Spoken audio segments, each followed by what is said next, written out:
Hello, Miles Maeda here with more modern yoga movement videos for you. In this series, we are doing arm balancing or handstanding drills. In the previous video, I talked about working with the shoulders so that they can create more stability in these arm balancing postures.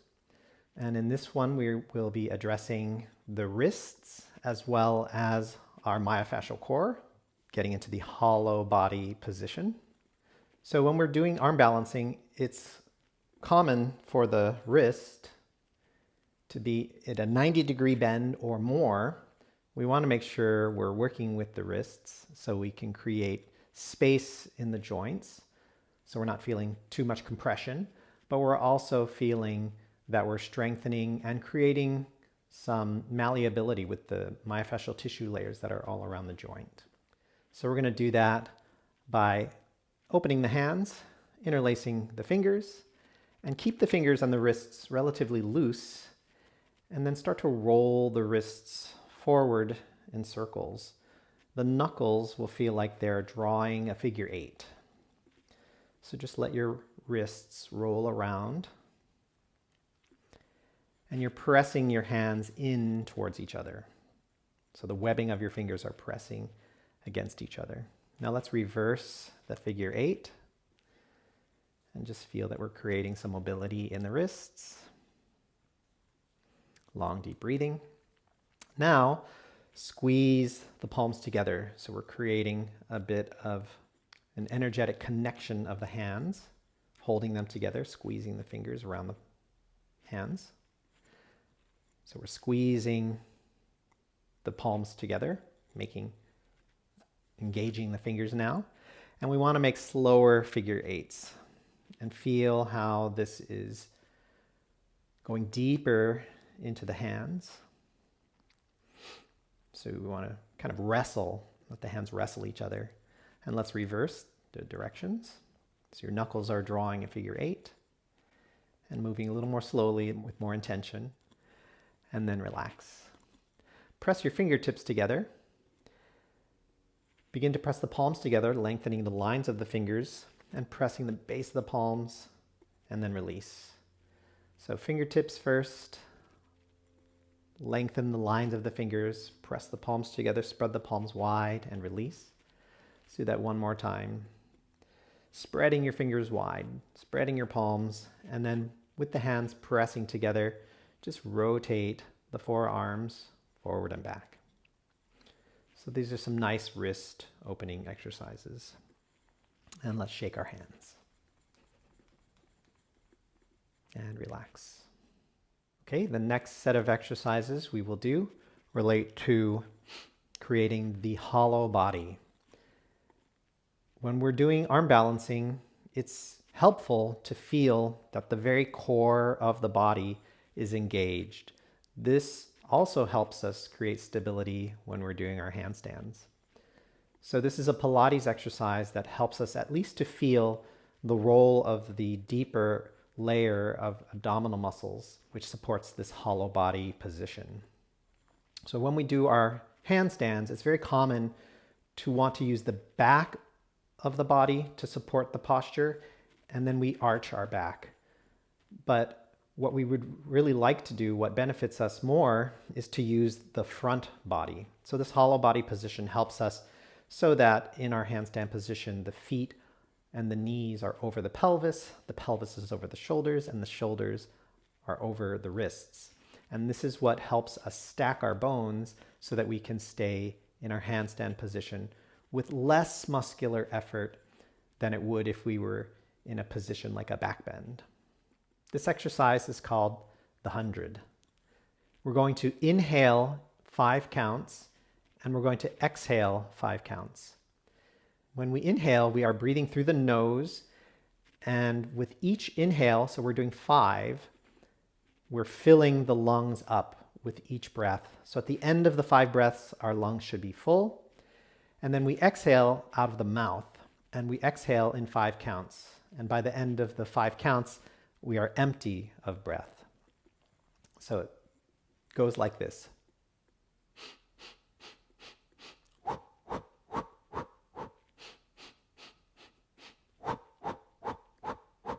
So each inhale through the nose, we're filling the breath progressively until we're completely full. And as we exhale through the mouth, progressively, we're emptying the breath. So instead of just taking one long deep inhale, one long exhale, we're breaking up into 5 sniffing breaths on the inhale and blowing through the mouth on the exhale. Okay, we're going to do that lying on the back. And we're going to do this 2 ways. So first, you can have your feet in front of you, knees bent. Just hold behind your knees. Inhale here. And on the exhale, roll down 1 vertebra at a time. You can slide your feet back. You can even hug your knees into your chest. Get to a better position here. All right, so place the feet down so they're a little bit in front of the knees. The sacrum should feel like it's comfortable on the mat, and the lower back. So we want to draw the navel in towards the spine. Now, while we're breathing, our arms are going to be extended out in front, and we're going to be pumping the arms.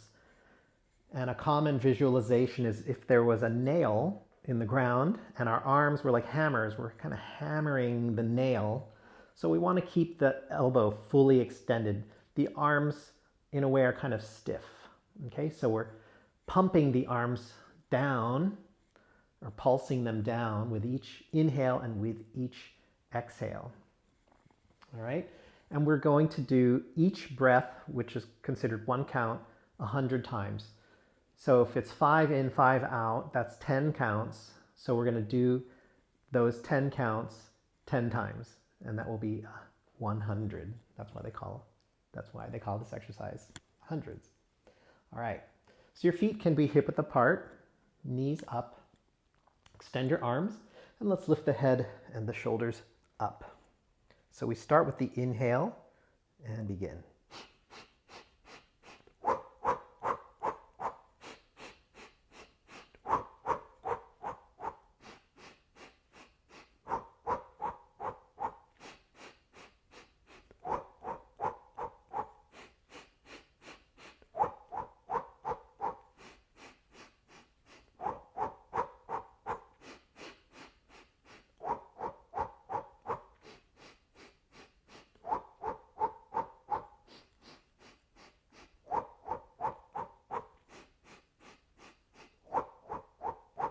Inhale and exhale. Let's lie down. You can walk your feet out towards the side of the mat, rest your knees together, and just relax, integrating the exercise. When you do 100s, or you do the hundreds, you want to feel like you're continuing to pull the navel in towards the spine. So just be aware if it feels like you're pushing your navel up, do your best to keep it in. And what can help you with that is to feel that there's a lift up the front of the body. So a lift at the pubic bone, the belly, the sternum, and that lift actually goes around the sides of the neck, and the lift ends up feeling going at the back of the skull. So you want to feel that lift there. That can help you feel the hollow body position that we're aiming for. And then energy flows down the back of the body, and you can feel like it's flowing out the sits bones in towards your heels. All right, so that's the easy version. We're going to do it one more time, and you can do that again with the feet on the floor. Or if you just look at the angles of your legs, you can raise your legs up about 60 degrees. Okay, so let's bring the shoulders, head up, arms out, and we start with the inhale.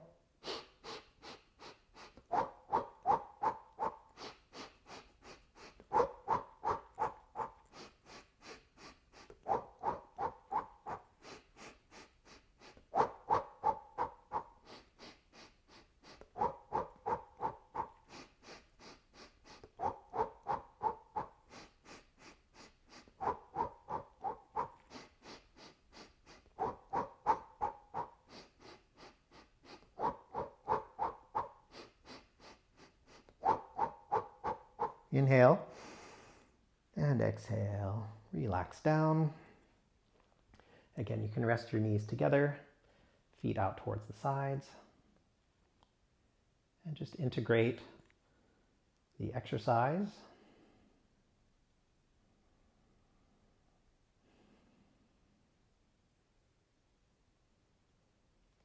feel ready, you can come up to sitting.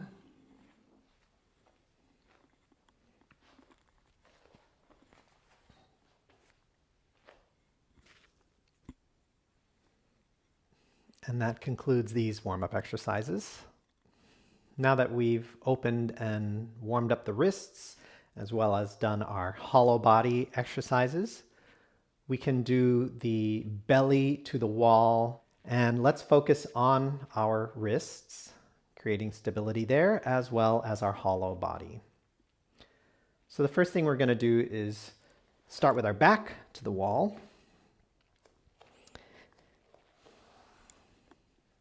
And we're going to find our downward dog position again, where we can have our heels just touching the wall.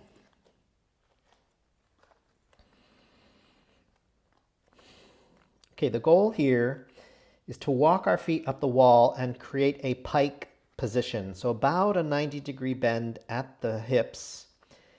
And we want to focus on the hollow body and lift one leg up, trying to get the leg over the hips. Okay, so from downward dog, walk the legs up the wall, but just halfway. And here it's okay to have your knees bent. Try your best to get your pelvis over the shoulders, shoulders over the wrists. It might not be exactly vertical, but that's fine. And then keep one foot on the wall and extend one leg up. Now the tendency is to arch. So just take a look, see if you can see your toes, and then switch sides. Extend the leg straight up. You can keep the foot on the wall with the knee bent. Try to look at your toes. And then let's come back down. Walking down. All right, so that's the basic position. Now, while we're doing that, we want to focus on the hollow body. So we are drawing the navel in towards the spine, and we still want to feel this lift from the pelvic floor all along the spine through the throat and the top of the head. Okay, so let's come into our downward dog position. Spread your shoulders wide. Feel your wrists. And you're just coming up halfway. Knees bent is fine. Extend one leg up, and let's focus on the hollow body. So you can point your toes, reach up. Just take a look and see if you can see your toes, so you're not arching your back. Other side. So draw the navel in towards the spine. Reach all the way up to the toes. Look at your toes briefly. And walk down.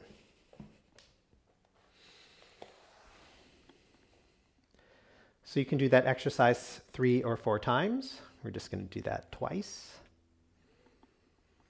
And just give yourself a chance to rest and integrate. Now the second drill that we're going to do is the one we did in the last series, where we're in the inverted position like a handstand, but walking our hands a little bit closer to the wall. So about 1 foot to 6 inches away from the wall. Now this can feel a little scary because it feels like you could fall away from the wall. But what we want to do is engage our hollow body, so our myofascial core, and let that help us feel stable. And that also helps us to get the right posture, engaging the front part of the body instead of arching and using the back of the body. So we're just going to hold that position and then come back down. So let's start in our downward dog. Spreading the shoulders wide, engaging our core, lift the belly, and let's walk the feet up the wall.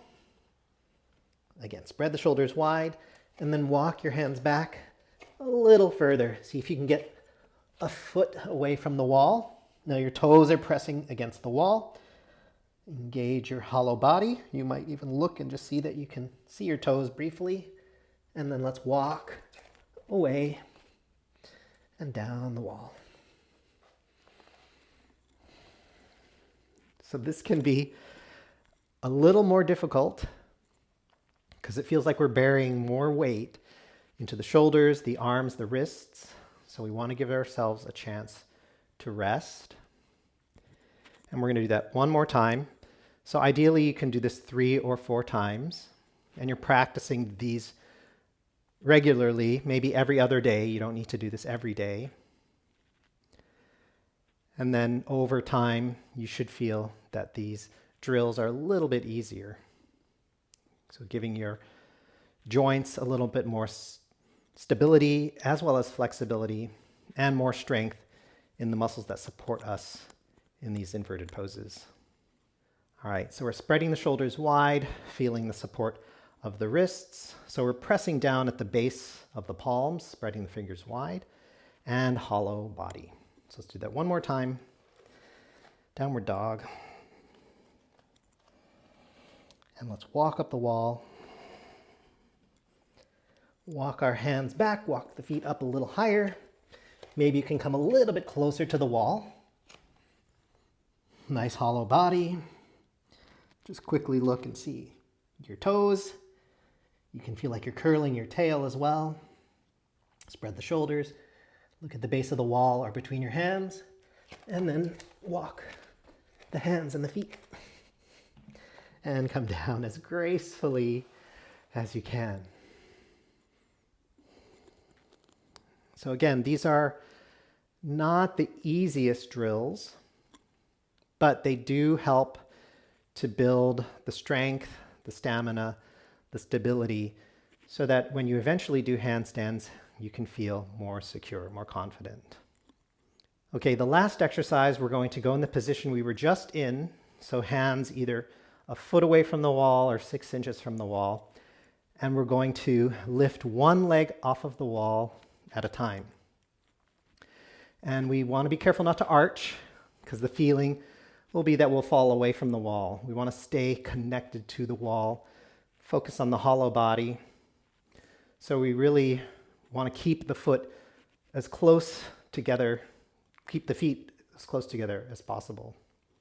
All right, we're going to lift one leg from the wall at a time and just do that a couple times. All right.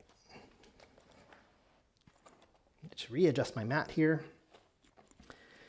and come into our downward dog.